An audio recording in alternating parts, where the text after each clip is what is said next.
नमस्कार सर्वांना, श्री स्वामी समर्थ. यंदा 2025मध्ये मार्गशीर्ष महिन्यातील नक्की किती गुरुवार पडतात, उद्यापन कसं करावं, कुमारिकांना काय दान द्यावं, आपण उत्तर पूजा कशी करावी, सविस्तर माहिती आजच्या व्हिडिओमध्ये जाणून घेऊया. सर्वप्रथम 2025मध्ये मार्गशीर्ष महिन्यातील एकूण 4 गुरुवार पडतात. तर शेवटचा गुरुवार आहे 18 तारखेला. तर बघा, 18 तारखेला चौथा गुरुवार आहे. तर आपण उद्यापन कसं करावं, उत्तर पूजा कशी करावी, कुमारिकांना जेवू घालावं, नक्की त्यांना दान काय करावं, सविस्तर माहिती आपण आजच्या व्हिडिओमध्ये थोडक्यातच जाणून घेऊया. सर्वप्रथम आपण उद्यापनाच्या दिवशी आपण देवी महालक्ष्मीला आपण नैवेद्यासाठी काय बनवावं. बघा, तुम्ही तुमच्या ऐपतीनुसार जे काही बनवाल ते योग्यच असणार आहे.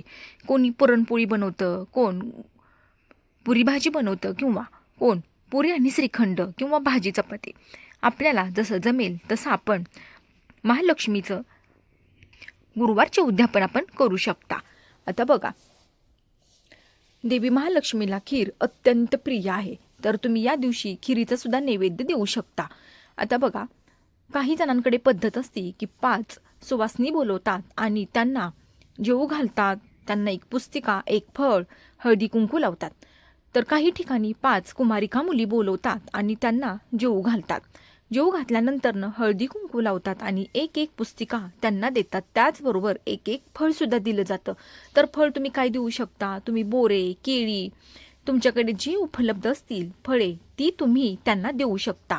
आता बघा, आपण शेवटच्या दिवशी आपण उद्यापन करतो. पण उद्यापन केल्यानंतरनं आपल्याला दुसऱ्या दिवशी गुरुवारची जी पूजा मांडणी केली आहे त्याची उत्तर पूजा नक्की कशी करावी. तर बघा, खूप सोपी पद्धत आहे. बघा, गुरुवारी आपण उद्यापन करतो, मुले जीव घालतो आणि दुसऱ्या दिवशी आपण ती पूजा काढतो. पूजा काढताना आपल्याला उत्तर पूजा करावी लागते. तर ती कशी करावी. बघा, आपण देवी महालक्ष्मीला प्रार्थना करायची आहे की हे देवी महालक्ष्मी, तुझे माझ्या घरात चिरंतर वास राहू दे. मी जे कोणते काम करते त्यात मला यश दे आणि माझ्या मुलाबाळांना माझा संसार सुखाचा होऊ दे, अशी तिला प्रार्थना करायची आहे. त्यानंतरनं धूप दीप ओवाळून घ्यायचा आहे. हळदी कुंकू स्वतःला लावून घ्यायचं आहे. महालक्ष्मीला सुद्धा हळदी कुंकू लावून घ्यायचं आहे.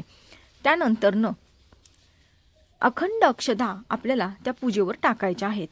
अखंड अक्षता टाकल्यानंतरनं थोड्या वेळ ती पूजा तशीच ठेवायची आहे.